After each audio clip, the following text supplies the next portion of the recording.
Hello and welcome to the Peacekeeper Project. My name is Ben. Now today I want to share some reflections, some thoughts and perspectives on the impact of overthinking on our health, well-being and our vitality. And then what you can do about it. So there's an expression, overthinking is the art of creating problems that don't exist. So most people have this constant stream of thoughts, stories and dramas running through their mind. There's usually this base level of thoughts. But then you add in some emotion, some reaction, and everything gets amplified. So something might trigger an emotion, might be your own thought triggers an emotion. That emotion fuels more thoughts. Those thoughts fuel more emotion. Those emotions trigger more thoughts. In this vicious cycle that can go on and on, creating these problems that don't really exist, except in our emotionally reactive mind. Now, does this sound familiar? Can you relate? Now, no judgment, just acknowledging it, because this is a common experience.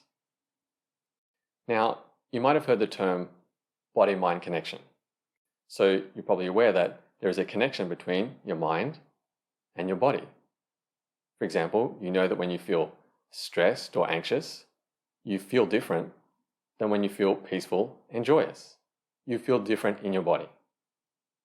But the big question is, can you really comprehend the full impact of your thoughts and emotions on your health and vitality? It's challenging because this constant cycle is always there. It becomes the usual and familiar. So it's difficult to comprehend the full impact. Now, to understand this better, let's use the example of noise pollution. So say you live in a city and you're surrounded by this constant noise pollution. So maybe it's the constant traffic, the sound of traffic, maybe it's construction, maybe it's all of the telecommunications that's all around you, creating a certain buzz. Maybe it's just all the people around you in the neighboring apartments. So there's a constant buzz, this noise pollution. But you learn to live with it. You get on and do what you need to do. It doesn't bother you. You go to bed, you sleep, you get up, you go to work. So you learn to live with it. You start to filter it out. But filtering it out and learning to live with it does not mean that your body and mind are not affected by it. Although you may not consciously notice it, it does still have an impact. And there are more and more studies now pointing to the negative impact of noise pollution on our health and well-being. But that's not what I'm going to talk about here today. You can do a search online and you can find these studies for yourself. But what I do want to talk about is something that you can feel and verify for yourself, because that's where the real understanding comes from and the real transformation is possible. So, okay, you live with noise pollution, you live in a city, so how do you understand its impact? Well, you take time away. So say you go away somewhere quiet, into nature. Maybe you go camping. Or maybe you go into a small town where it's more immersed in nature, it's much quieter, there's less traffic. And you go there and you start to notice your body responding. It might be subtle in the beginning, but the more you're there, it becomes more and more tangible, especially if you become aware of it. So the more you're there, your body responds to the quiet. You can feel this letting go in your energy because it's not constricted by the noise pollution, this buzz of the city cramping down on you. And you sleep better. You wake up and you feel more rejuvenated, a more nourishing sleep. So in these experiences, the impact of the noise pollution we usually live with becomes obvious because now, by contrast, it's not there. As your body relaxes and the quality of your sleep improves, the effects of noise pollution on your body and your mind become clear because there is this contrast of stillness and quiet. Now, why do I use the example of noise pollution? Well, because it's a similar principle with our own mind. So the overthinking, the cycle of thoughts triggering emotions, emotions triggering thoughts, create a certain noise pollution within our own mind. Now, I like the term noise pollution to describe what's happening inside us because that's what it can feel like.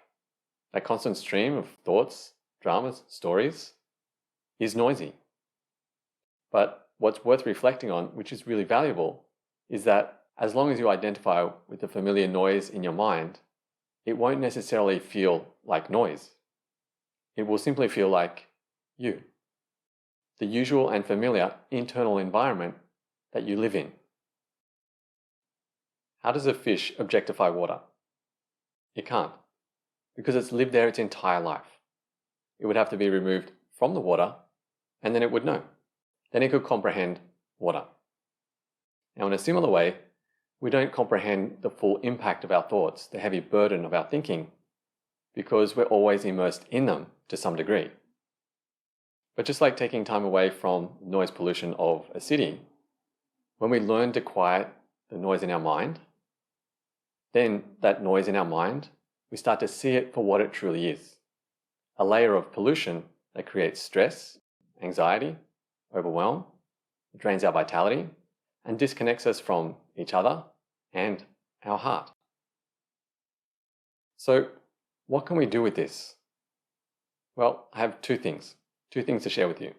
The first, meditation. A common experience in meditation is the sense of relief. This sense of relief when everything drops. The thoughts, the emotions, the usual stories and dramas, they drop. And a sense of freedom and peace emerges that's deeply nourishing. As our mind lets go and the nervous system relaxes and our energy softens, it can be a profound experience we feel through our whole body. There's a letting go through our whole being. And this connection between our mind and our body is instantly taken to a deeper level. And it's at that level that we can actually comprehend the impact of the usual thoughts, stories, and dramas that fill our mind. Because we have that contrast. We can observe it, we can objectify it. Like the fish out of water, we're having an experience outside of the usual and familiar. And it can also be something like a massage. Sometimes we don't realize how much we need it until we get it. Someone applies some pressure and we realize. And meditation is like that. Sometimes we don't realize how much we need it because we don't realize the full impact of our thoughts and emotions. So we don't realize it until we start doing it, until we start quietening our mind. And we start to feel that freedom and peace emerging from inside. And then we realize how much we need it, how much some part of us has been calling out for it. And I really believe that learning to quiet our mind is one of the greatest life skills that we can learn.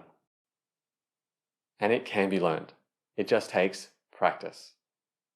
Now, if you would like to get started with meditation or expand your practice or take it to a deeper level, then I have a variety of resources on my website, from free guided meditations to an introductory course to more comprehensive paid programs. If you're curious to know more, if you feel something in you responding, then you can find out more at peacekeeperproject.com, and I'll also leave links in the description below. Okay, so my next suggestion is spend time in nature. Nature has a natural calming effect, and the more time you spend there, the more you can feel it, the more you feel your body, your mind, your energy relax and soften. So when you go into nature, pay attention to how you feel before you go in, and then notice how you feel during and after. Just noticing these differences, the contrast, helps you to develop a greater sense of self, understanding yourself, self-awareness. Now, with this practice, I recommend doing it without listening to music, just you and nature.